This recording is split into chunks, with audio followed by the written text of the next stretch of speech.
Hari ini kita akan belajar kembali kebenaran firman Tuhan. Perjalanan hidup kita ini harus semakin hari semakin menyerupai Yesus Kristus. Karena tujuan utama kita untuk menjadi serupa segambar dengan Tuhan.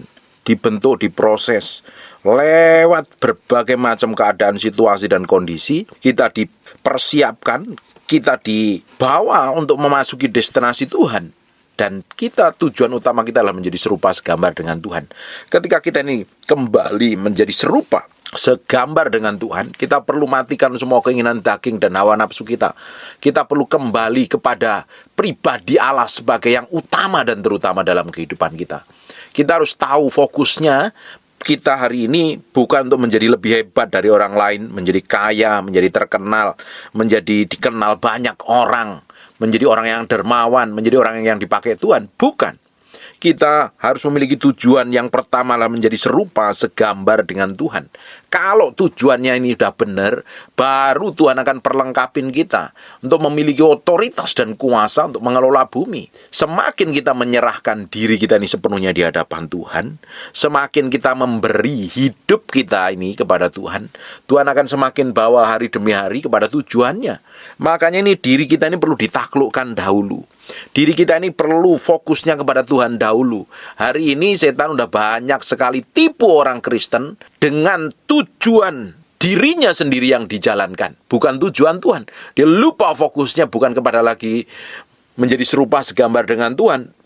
Tujuannya bukan lagi kepada tujuan yang ilahi lagi, tapi menggenapi tujuan hidupnya sendiri. Orang yang menggenapi tujuannya sendiri bukan tujuan Tuhan, dia akan kebentur-bentur persoalan dan masalah. Dia memang kelihatannya bisa sukses, tapi di sisi lain dia akan hancur. Karena bukan tujuan Allah yang dikejar. Hari ini ketika kita ini memberi hidup kita kepada Tuhan, memberi hati kita kepada Tuhan, memberi diri kita ini kepercaya kepada Tuhan, pencipta langit dan bumi, dan kita mengabdi kepada Allah, kita memberi hati kita ini sepenuhnya kepada Tuhan. Bukan berjalan mau kita sendiri, bukan berjalan semau enak perut kita sendiri, tetapi berjalan dengan maunya Tuhan. Baru Tuhan akan bawa kita ke dalam otoritas yang berkuasa. Hari demi hari hidup kita akan dibawa ke dalam tujuan ilahi, menggenapi rencananya di muka bumi ini. Tuhan punya maksud dan tujuan di atas kehidupan kita untuk menggenapi rencananya di muka bumi ini.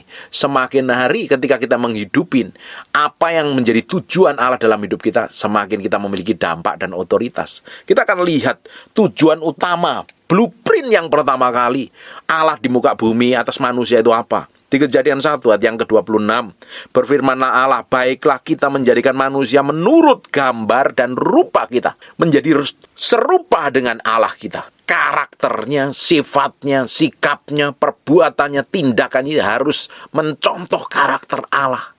Diciptakan manusia yang pertama itu originalnya diciptakan serupa segambar dengan Allah. Di Kejadian pasal yang ketiga, baru gambar Allah atas manusia itu rusak karena manusia ditipu oleh iblis. Baru hancur, karakternya rusak, dia jatuh dalam dosa, punya tabiat berdosa terus-terusan, sampai niat hatinya, keinginannya hanya untuk berdosa, melakukan dosa, seperti kita Matius katakan. Sampai hari ini, keinginan manusia itu berdosa, sampai seseorang menerima Yesus sebagai Tuhan dan Juru Selamat. Tuhan tidak akan biarkan manusia itu hancur dalam keinginan dan hawa nafsunya. Maka dikembalikan lagi otoritasnya manusia yang pernah dicuri setan itu. Bukan dicuri setan, sebenarnya manusia memberikan otoritasnya cuma-cuma kepada setan, kepada iblis. Baru setelah bertahun-tahun kemudian Yesus lahir ke muka bumi, mengembalikan otoritas yang dicuri iblis itu kepada kita orang percaya. Tidak heran hari ini kalau kita mempercayain Tuhan, otoritas itu dikembalikan kepada orang percaya. Di Kisah Para Rasul 1 ayat yang ke-8, kamu akan menerima kalau kuasa Roh Kudus turun atas kamu. Kita diberikan kuasa, otoritas untuk bersaksi. Salah satunya itu. Di sisi lain Tuhan kembalikan kunci kerajaan Allah yang dicuri setan, supaya kita ini menikmati semua yang Tuhan janjikan, supaya kita menikmati semua berkat yang Tuhan berikan kepada kita. Semakin hidup kita memberi diri kepada Tuhan, semakin hidup kita serahkan kepada Tuhan, semakin kita mati daging, pikul salib, sangkal diri atas semua keinginan dan hawa nafsu diri kita sendiri, kita ngikutin maunya Tuhan. Semakin hari kita semakin diubah kembali, dipulihkan gambar kita yang sudah rusak itu menjadi serupa segambar dengan Tuhan kembali. Makanya kita harus tahu diri ketika banyak kejadian terjadi atas hidup kita, persoalan apapun, himpitan, tekanan, masalah apapun, Tuhan punya tujuan narik kita ini kepada pusat kehendaknya, membawa kita menjadi serupa segambar dengan Tuhan, membawa kita kepada tujuan yang original yang Tuhan tetapkan atas manusia di muka bumi ini. Kita meski sadar itu, banyak hari ini orang tertipu, banyak orang dibikin bingung oleh setan, sibuk dengan persoalannya, sibuk dengan masalahnya, sibuk dengan problem hidupnya, lupa dengan tujuan Tuhan. Akhirnya apa? Harusnya menikmatin jatah yang besar yang Tuhan siapkan, tidak menikmatin. Kenapa sih Tuhan memulihkan otoritas atas hidup kita? Karena kita akan diberikan otoritas yang lebih gede untuk mengelola bumi. Dengerin baik-baik hari ini.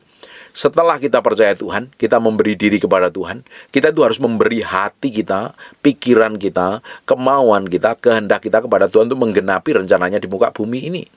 Waktu kita menggenapi berjalan bersama Roh Kudus setiap hari, Tuhan berikan kemampuan dan kekuatan, kita akan mencapai destinasi Tuhan, mencapai tujuan ilahi Tuhan yang tetapkan dalam kehidupan kita.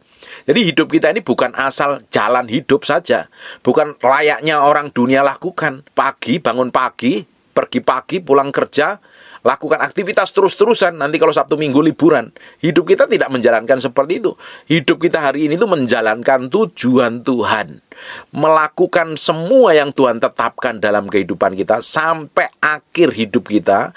Kita didapatin berkenan, kita didapatin melakukan tujuan Tuhan di muka bumi ini. Nah, itu dimulai dengan hati yang kita berikan sama Tuhan. Waktu kita mau berjalan bersama Tuhan, kita memberi hidup kita kepada Tuhan, memberi pikiran kita, memberikan kemauan kita, memberikan kehendak kita sepenuhnya kepada Tuhan. Tuhan akan bentuk. Karena dari dasar hati kita ini banyak kejahatan, banyak kemunafikan, banyak kepalsuan. Itu yang perlu dihabisin, itu perlu diremukkan. Makanya setiap orang harus mengalami proses namanya peremukan ini, supaya dibentuk menjadi serupa segambar dengan Tuhan. Ketika Tuhan dapatin kita ini sudah dibentuk serupa segambar dengan Dia, Tuhan apa yang Tuhan lakukan? Berfirmanlah Allah, baiklah kita menjadikan manusia menurut gambar dan rupa kita. Ini bukan rambutnya yang gondrong, bukan mukanya seperti orang-orang Timur Tengah, tapi karaktermu, sikapmu, tindakanmu, keputusanmu, ucapanmu, semua yang ada dalam diri kita ini sama persis seperti Tuhan. Cara kita berbicara, cara kita ngomong, emosi kita, kemauan kita, kehendak kita itu diciptakan kembali, harus menjadi serupa segambar dengan Tuhan. Ini manusia diciptakan, manusia awal diciptakan seperti itu. Akhirnya kenapa sih kok diciptakan serupa segambar dengan Tuhan? Supaya mereka berkuasa atas ikan-ikan di laut, dan burung-burung di udara, dan atas ternak, dan atas seluruh bumi, dan atas segala binatang melata yang merayap di bumi. Manusia yang diciptakan segambar serupa dengan Allah itu diberikan otoritas untuk menguasai, berkuasa. Ketika dia berkuasa, diberikan kemampuan untuk mengelola, diberikan kemampuan hikmat, pengertian, pengetahuan. Bayangin. Ayat yang ke-27, perhatikan baik-baik. Maka Allah menciptakan manusia itu menurut gambarnya, menurut gambar Allah, diciptakannya dia, laki-laki dan perempuan diciptakannya mereka. Perhatikan ayat 28, perhatikan. Allah memberkati mereka. Ini kata Allah memberkati ini bukan berbicara tentang uang. Ini bukan berbicara tentang materi. Kata diberkati, Tuhan memberkati. Kata Allah memberkati mereka, artinya Tuhan memberikan kemampuan untuk mengelola, menaklukkan semua yang ada di muka bumi ini untuk tujuan kemuliaan nama Tuhan. Allah memberkati mereka, lalu Allah berfirman kepada mereka, beranak cuculah dan bertambah banyak, penuhilah bumi dan taklukkan itu. Berkuasalah atas ikan-ikan di laut dan burung-burung di udara dan atas segala binatang yang merayap di bumi. Dengerin baik-baik. Begitu Tuhan memberkati kita sebagai anak Tuhan, Tuhan memberikan otoritas, memberikan kemampuan, memberikan hikmat, memberikan kekuatan. Segala sesuatu yang kita kerjakan akan dibuat berhasil. Kata diberkati artinya Tuhan akan memberikan kemampuan secara ilahi. Segala sesuatu yang dikerjakan oleh manusia pertama tadi, Tuhan akan bikin berhasil. Dia berkuasa atas burung-burung, dia berkuasa atas ikan-ikan, dia punya power yang begitu powerful. Hari ini, kalau kita ngikut Tuhan, percaya Tuhan, otoritas Tuhan itu dikembalikan kepada kita. Kita diubah menjadi serupa segambar dengan Tuhan. Tujuannya supaya kita memiliki otoritas mengelola, berikan kemampuan, bekerja, dan apa saja yang kita kerjakan, Tuhan bikin berhasil. Kita memiliki kuasa yang begitu powerful dan dahsyat loh.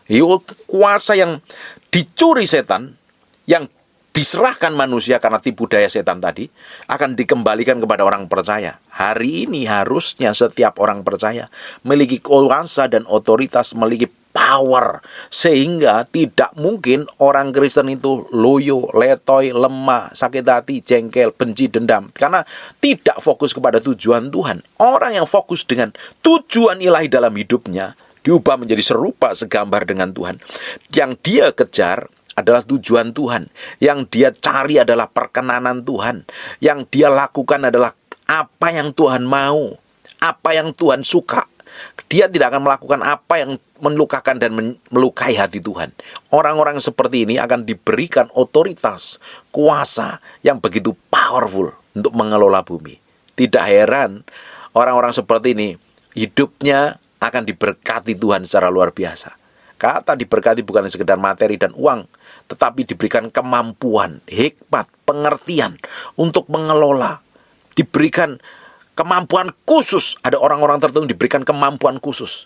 Orang-orang seperti inilah orang yang harusnya melakukan kehendak Tuhan di muka bumi. Semakin real dan nyata, nama Tuhan ditinggikan di muka bumi ini. Pada kenyataannya hari ini, orang Kristen babak belur, orang Kristen stres, orang Kristen bingung, kacau. Karena apa? Tidak tahu tujuan Tuhan dalam hidupnya. Yang dia kejar, apa yang dia mau. Yang dia pingini, yang dia ingini, yang dia kejar. Ujungnya malah hidup dalam kedagingan. Berapa banyak orang yang ngaku percaya Tuhan, berapa banyak orang yang ngaku Kristen, tapi hidupnya malah kedagingan. Bukan mengejar tujuan Tuhan, bukan melakukan tujuan Tuhan, melakukan maunya sendiri. Orang-orang begini ya, hidupnya akan bikin kacau loh, bikin trouble. Kalau nggak bikin trouble buat dirinya sendiri, dia bikin trouble buat orang lain. Dia perbuatannya sih baik, kelakuannya sih baik, tetapi tetap tidak berkenan di hadapan Tuhan. Kita ini hidup melakukan apa yang Tuhan mau, bukan melakukan apa yang kita mau. Bukan jalan mau kita sendiri, bukan bertindak semau kita sendiri. Kalau kita ini diberikan kemampuan dan otoritas untuk kembali mengelola, berkuasa, memiliki hikmat, pengertian, dan pengetahuan, kita akan dipakai Tuhan secara luar biasa. Kita akan lihat orang ini yang diberikan otoritas oleh Tuhan, berikan hikmat, pengertian, dan pengetahuan, sehingga apa saja yang dibuatnya berhasil. Harusnya hidup kita nih hari ini ngalami seperti ini. Saya pingin hidup saya ngalami seperti ini. Dan saya berdoa setiap orang yang rajin mendengarkan apa yang saya sampaikan hari ini, hidupmu pun akan ngalami seperti ini. Kejadian 39 ayat yang ketiga.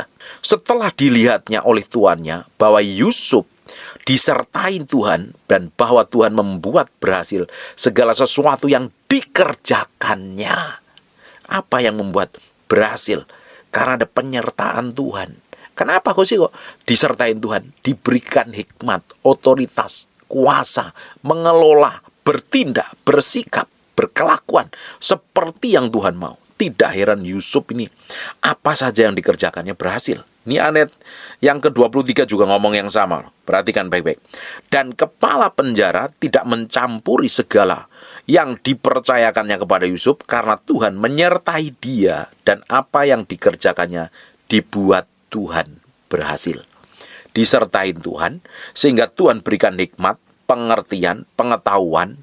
Jadi orang itu di atas rata-rata sehingga apa saja yang dikerjakannya itu berhasil. Punya kecakapan khusus. Kalau kita ini diberkati Tuhan, kita diberikan kecakapan khusus, bekerja pun memiliki hikmat di atas rata-rata. Memiliki pengetahuan, memiliki otoritas, memiliki kuasa. Ini orang yang akan diperlengkapi di akhir zaman, orang yang akan dikembalikan otoritasnya, adalah orang-orang yang mau dibentuk menjadi serupa segambar dengan Tuhan untuk menyatakan kemuliaan Tuhan di muka bumi, untuk menceritakan kemasyhuran Tuhan di muka bumi. Orang-orang yang mau dibentuk diproses, ngikutin apa yang Tuhan mau, jalan maunya Tuhan, ngikutin pimpinan Roh Kudus. Orang-orang ini loh disertain Tuhan. Bayangkan Bapak Ibu, kalau kita ini disertain Tuhan, Tuhan ada di samping kita. Itu di Kitab Yohanes dijelaskan, Yohanes 14 dijelaskan. Ketika Yesus mau naik ke surga, Yesus bilang, aku akan meminta kepada Bapa seorang penolong yang lain. Dia akan menyertai kamu dan tinggal di dalam kamu. Hari ini, ketika kita mengalami kelahiran baru, kita terima itu. Allah tinggal di dalam kita dan Dia menyertai kita. Bayangkan Bapak Ibu, kalau Tuhan menyertai kita, Tuhan otomatis berikan hikmat, Tuhan tuntun langkah kita, Tuhan bawa kita pada jalan seluruh kebenaran. Bukan Roh Kudus fungsinya untuk membawa kita kepada seluruh kebenaran, tujuannya untuk memuliakan nama Yesus. Harusnya hidup kita, ketika Roh Kudus tinggal di dalam kita, kita memiliki hikmatnya Tuhan, kita memiliki pengetahuan Tuhan, kita memiliki pengertian Tuhan, kita memiliki sesuatu yang berbeda di atas rata-rata. Harusnya. Dan ternyata ini tidak instan. Ini ada bagian kita yang harus kita kerjakan. Bagian kita adalah belajar kebenaran firman Tuhan, membangun keintiman dengan Tuhan. Yusuf memiliki hubungan yang dekat dengan Tuhan. Dia bergaul erat dengan Tuhan. Daud pun, Daniel pun, ini orang di atas rata-rata nih. Daniel memiliki kepandaian di atas rata-rata, memiliki hikmat. Salomo, dia memiliki hikmat pengertian yang di atas rata-rata. Apa yang membuat hikmatnya berkelimpahan?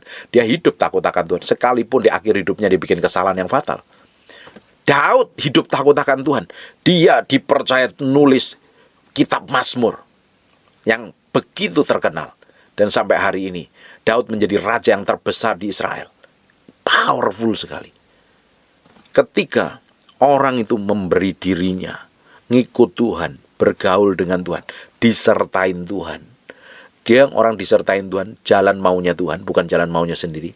Dia selalu komunikasi dengan Tuhan dari apa yang dia lakukan, tindakan apa yang dia mau kerjakan, keputusan apa yang dia harus ambil, sikap apa yang dia harus perbuat. Dia selalu komunikasi dengan Tuhan, sehingga keputusannya hari demi hari semakin menyerupai, mendekati dengan Tuhan. Orang-orang yang bergaul intim dengan Tuhan, dia akan menjadi serupa dengan siapa dia bergaul. Dia bergaul dengan Tuhan, kelakuan kita semakin mirip. Kita bergaul dengan firman, semakin hari firman ini membersihkan hati kita, memurnikan hati kita, membawa kita hari demi hari mengalami kemenangan, mengalami breakthrough dan mengalami terobosan. Kalau kita setiap hari bergaul dengan orang yang kerjaannya ngeluh, ngomel, gerutu, ngomong kotor, ngomong najis, perkataan yang buruk, ngomong jelek terus-terusan, kamu akan ketularan. Kita hari ini mau isi apa? Kalau engkau isi firman, keluar dari hatimu juga firman, keluar dari mulutmu juga firman, praktek hidupmu juga firman. Orang-orang kayak begini ya, orang yang disertai Tuhan, harusnya apa saja yang dikerjakan tangannya Tuhan bikin berhasil. Harusnya. Ayat ini ngomong seperti itu. Orang yang disertai Tuhan akan memiliki hikmat, pengertian, dan pengetahuan. Tapi kebanyakan orang Kristen ngakunya sih disertai Tuhan, tapi kelakuannya buruk, sikapnya jelek, hatinya busuk dan jahat. Mulutnya aja ngomong disertai Tuhan, dan praktek hidupnya gak disertai Tuhan sama sekali. Bayangkan Bapak Ibu, kalau setiap hari kita disertai Tuhan, diberikan hikmat, diberikan pengertian, diberikan otoritas dan kuasa, kemuliaan Tuhan, hadirat Tuhan, hidup kita akan menyertai hidup kita. Sehingga apa saja yang kita kerjakan, nama Tuhan dipermuliakan. Kita melakukan tujuan Tuhan dalam hidup kita, sehingga bumi ini penuh dengan kemuliaan Tuhan. Tuhan mau itu yang kita lakukan. Hari ini kita ini terjebak dengan kegiatan, kita terjebak dengan rutinitas kita terjebak dengan semua jadwal daging kita, perbuatan daging kita.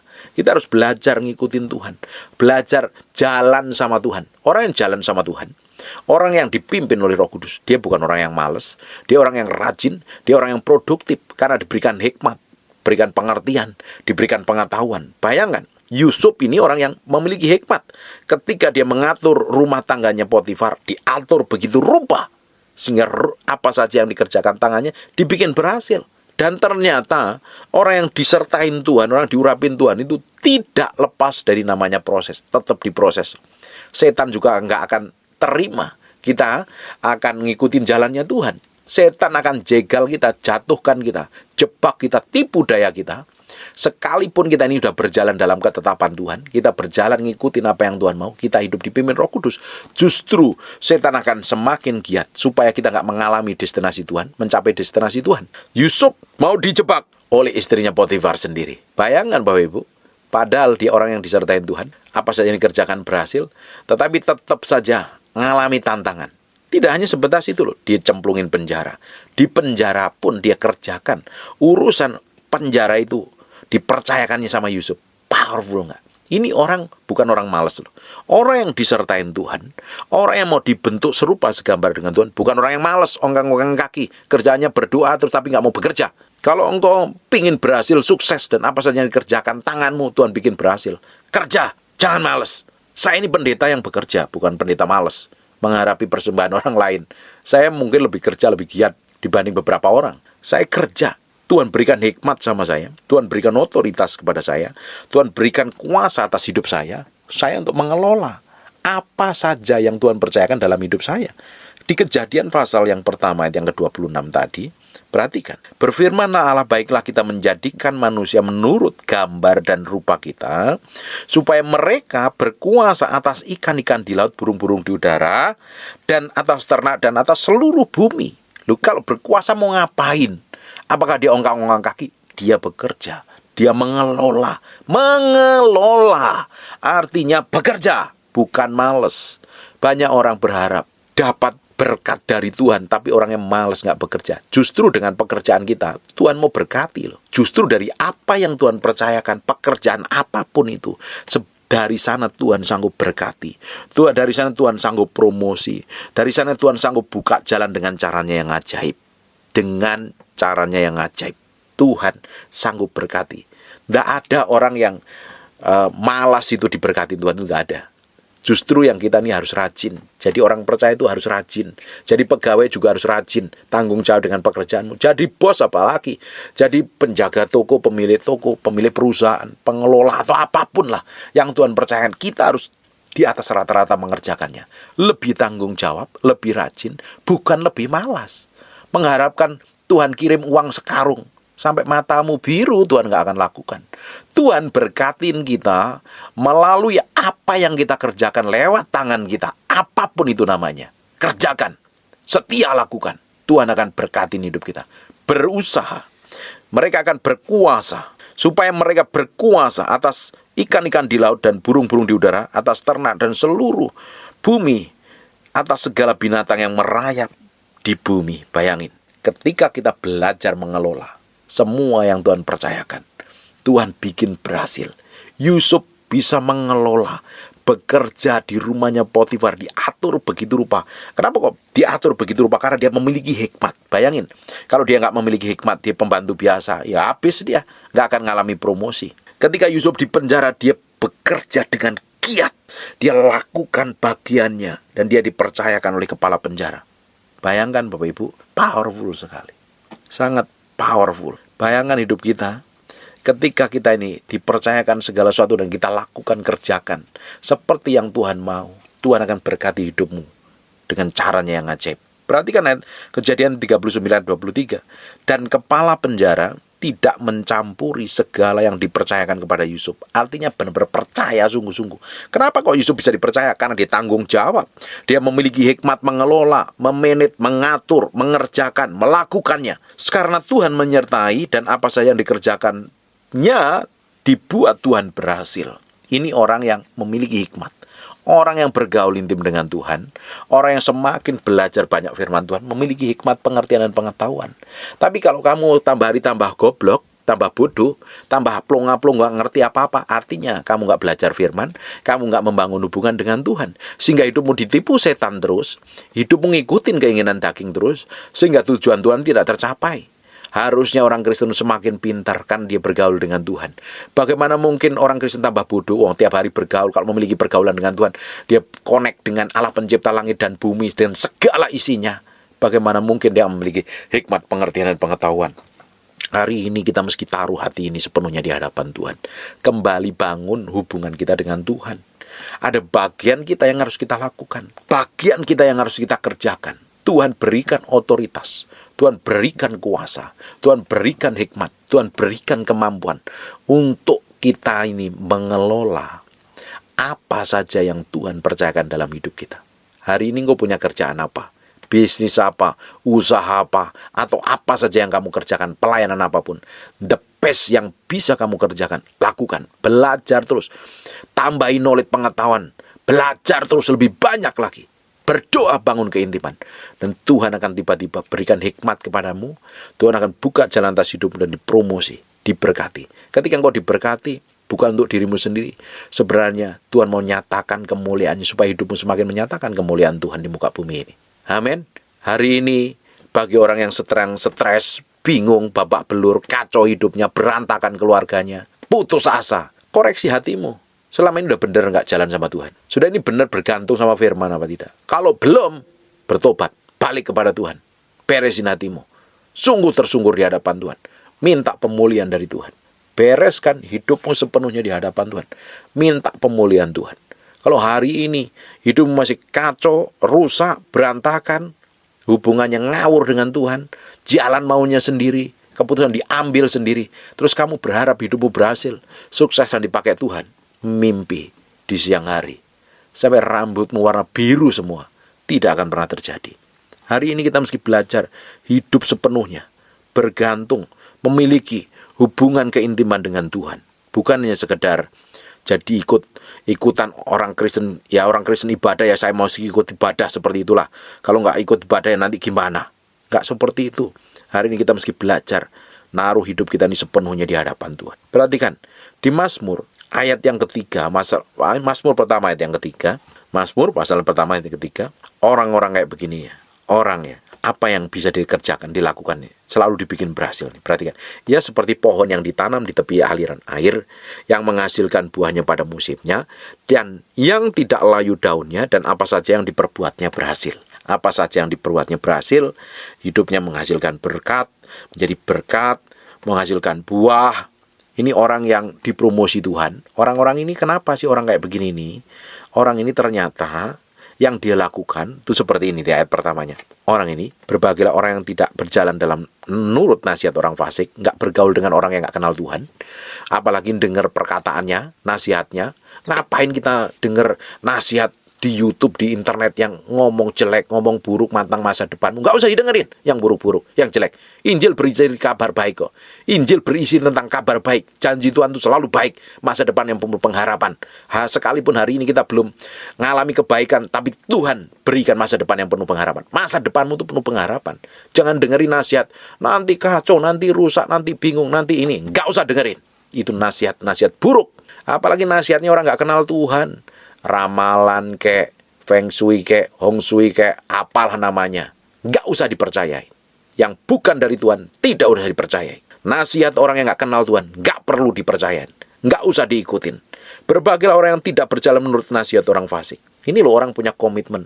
Dia ngikutin nasihat kebenaran firman Tuhan. Dia ngikutin apa kata firman, apa kata Alkitab. Alkitab ngomong apa, dia lakuin, dia kerjakan. Ini loh orang yang punya prinsip, orang yang punya ketekunan, orang yang pegang teguh dengan kebenaran. Ya orang-orang kayak begini ini, orang yang akan dibuat berhasil ujungnya.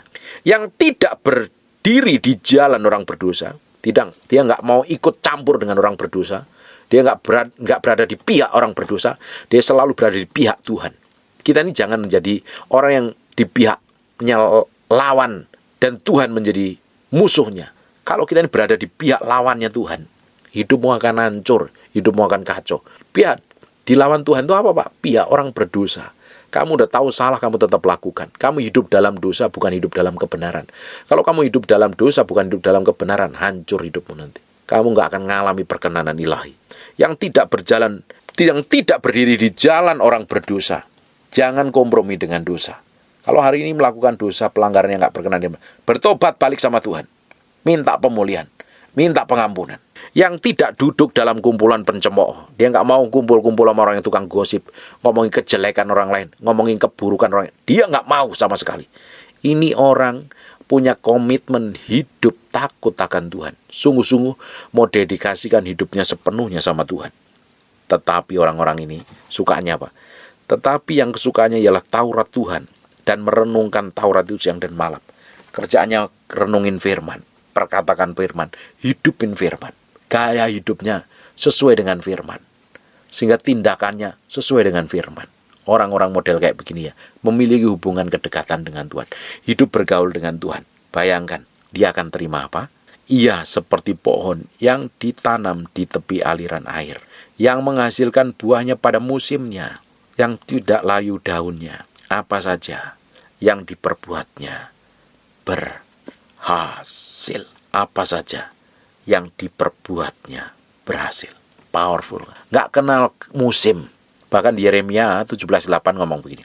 Ditanam di tepi aliran air yang merambat akar-akarnya ke tepi batang air dan tidak mengalami datangnya panas terik. Daunnya tetap hijau, yang tidak khawatir dalam tahun kering dan tidak berhenti menghasilkan buah. Dalam tahun kering pun dia nggak perlu khawatir ketika Tuhan sertain kita. Orang boleh bilang, 2023 inflasi, tambah buruk 2024 terjadi kekacauan. Dengerin saya baik-baik. Kalau hidupmu takut sama Tuhan, hidupmu disertain Tuhan, hidupmu akan menikmatin dan semakin menghasilkan buah, menikmatin kebaikan dan kemurahan Tuhan. Tuhan di tahun-tahun yang lalu, katanya ada krisis, katanya ada kerusuhan. Di tahun-tahun lalu kita mengalami kebangkrutan, kegagalan, kehancuran. Dan Tuhan sertain kita. Bahkan Tuhan berkatin kita. Bahkan Tuhan promosi kita. Di tahun-tahun yang depan, Tuhan akan lakukan double porsi. Tuhan menyertain kita. Dia tinggal di dalam kita. Dia menuntun kita kepada seluruh kebenaran.